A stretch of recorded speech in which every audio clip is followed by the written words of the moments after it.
What was the scariest thing you've experienced until this day? When I moved into my new apartment, the landlord casually mentioned that the attic hatch was painted shut. Nothing up there but dust and dead spiders, he said with a chuckle. That was fine by me. It was an old building, and I didn't need to be poking around in places that hadn't been opened in years. At first, everything was normal. The place was quiet, my neighbors kept to themselves, and I finally had my own space. But after about a week, I started hearing noises at night.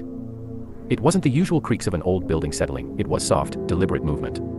Like someone shifting their weight, trying not to be heard. I tried to brush it off.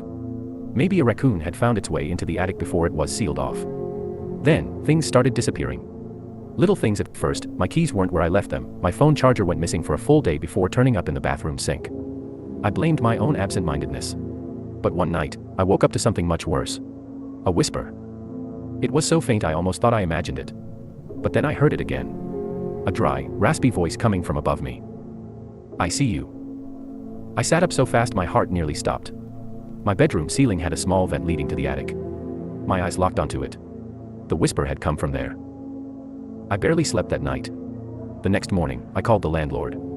He laughed and told me it was impossible, no way in, no way out. You're just hearing the pipes, kid. But I knew what I heard. That night, I set my phone to record while I slept. If it really was just the building settling, I needed to prove it to myself. The next morning, I hesitated before pressing play.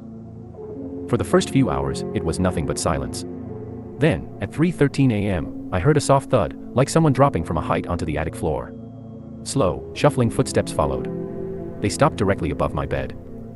For a long time, there was nothing. Then came the whisper. I know you're awake. The recording ended. I didn't go to work that day. I didn't eat. I just sat on my couch, phone in my shaking hands, trying to figure out what to do.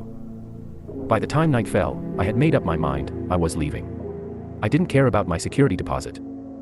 But just as I stood up to start packing, I heard it. A soft, deliberate sound. The attic hatch, the one that was supposed to be painted shut, was creaking open.